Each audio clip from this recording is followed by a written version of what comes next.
Alright, what is up? My name is Caleb and today I'm going to be doing a GameMaker tutorial on array variables. So I'm just taking off from my last project, which is just the save and load with the INI file. So if you wanted to watch that, go and watch that, and you will learn how to do some basic saving with files and directories.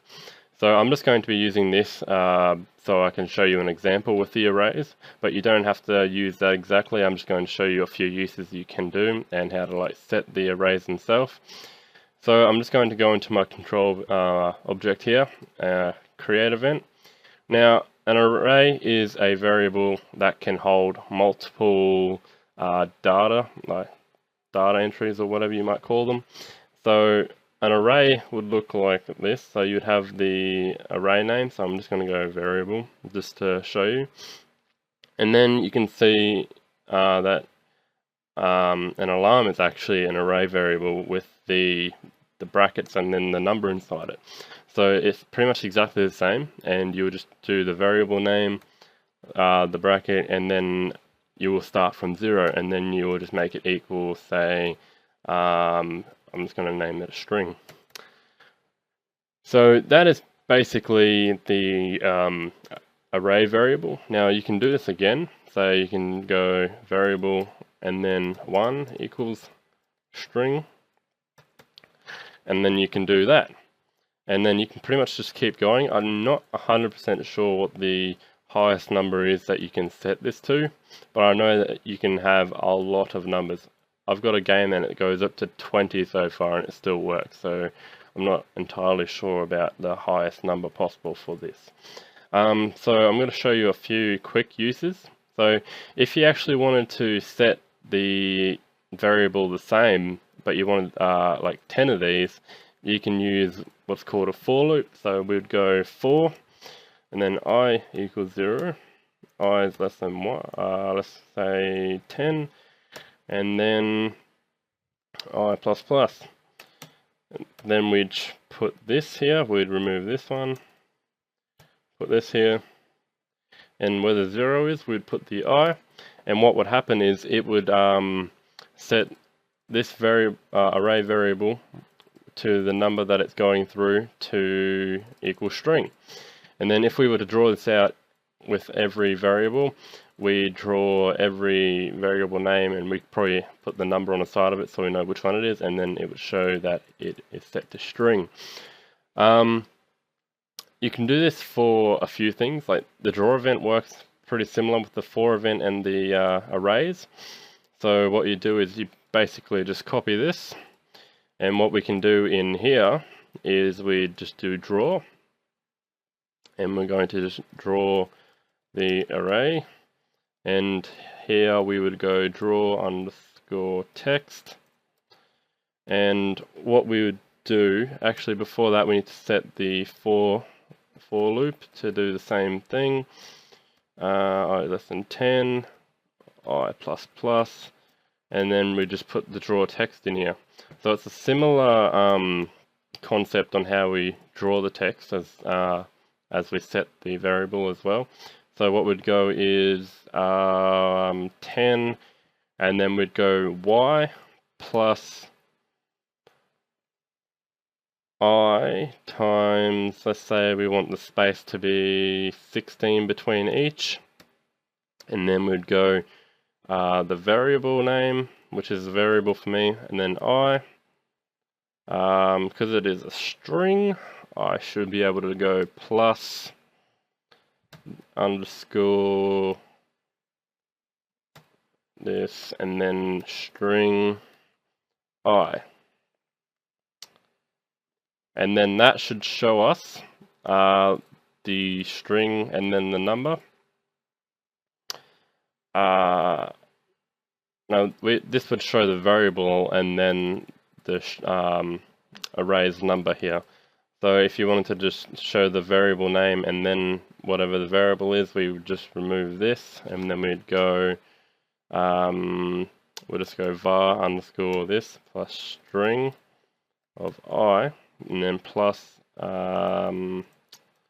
variable I, and that should show the var and then the number of what it is counting on, and then the string value after it. We're going to put another one in here so we can give it a bit of a space. And we just put a space in here and put the colon there so we can show what's here. Now this is already in the room, so we've already created the variable itself, and then we've done the draw event for it. And now when we play the game, it should show it in like a list form once it decides it wants to compile. Don't know why it's taking, not sure why it's taking so long. But yes, it should show the variables in a list form and then show the actual data that's been displayed. So here we go, we got var 0 equals string, and then we got that until it goes up to 9. Now we have set it to 10, but because it's an array, it starts at 0, so you always got to count 0 as your first, and then go to that. So there is 10 variables still here, but it's just starting from 0 instead. So as you can see, it's just been set to string for all of them. So the setting of the variable worked, and then the drawing did as well. So we can also do this with numbers. So if I go 200, we can go into here, and it should show 200 for all the variables, because it's setting every single array to the same number. Come on. What happened here? Oh, it's because it was a integer rather than a string. So we got to put the now integer value into a string. And we put this, there we go. So now they should all be 200.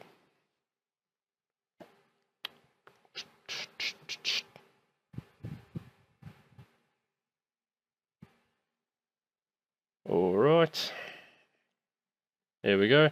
So now all the variables are set to 200. Now another use for this is the saving.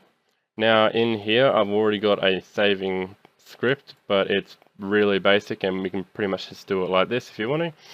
So if you wanted to save an array of variables like that, and you didn't want to write down every array like this, like you didn't want to go array 0, array 1, etc.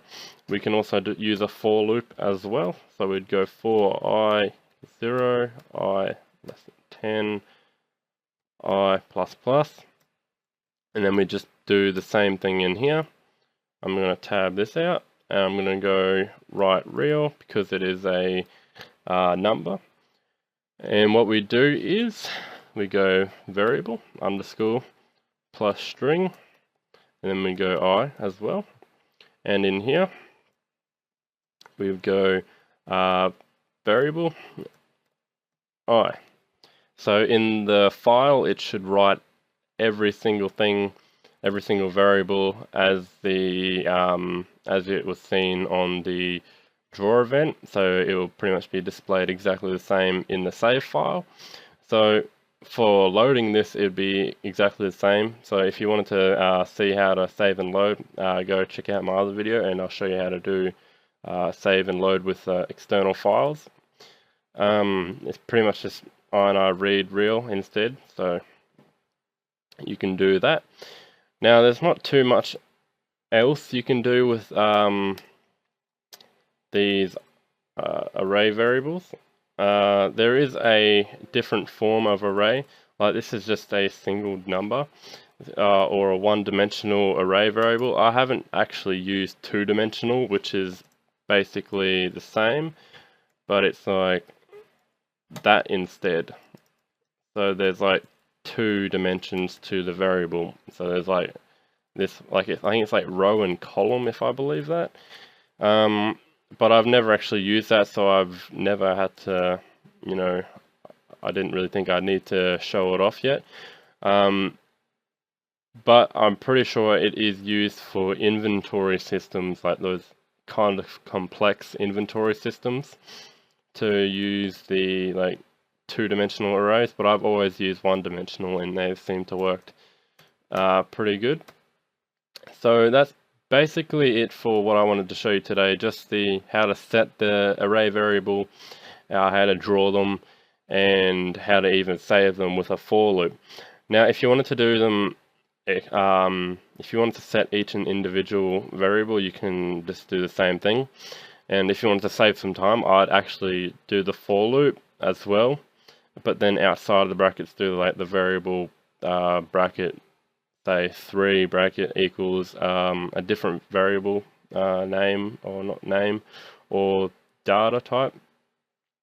I'm actually not too sure if you can save 2 different data types, like a string and an integer, into a array variable. It might have to be a different array if you're going to do that, or just a standard variable.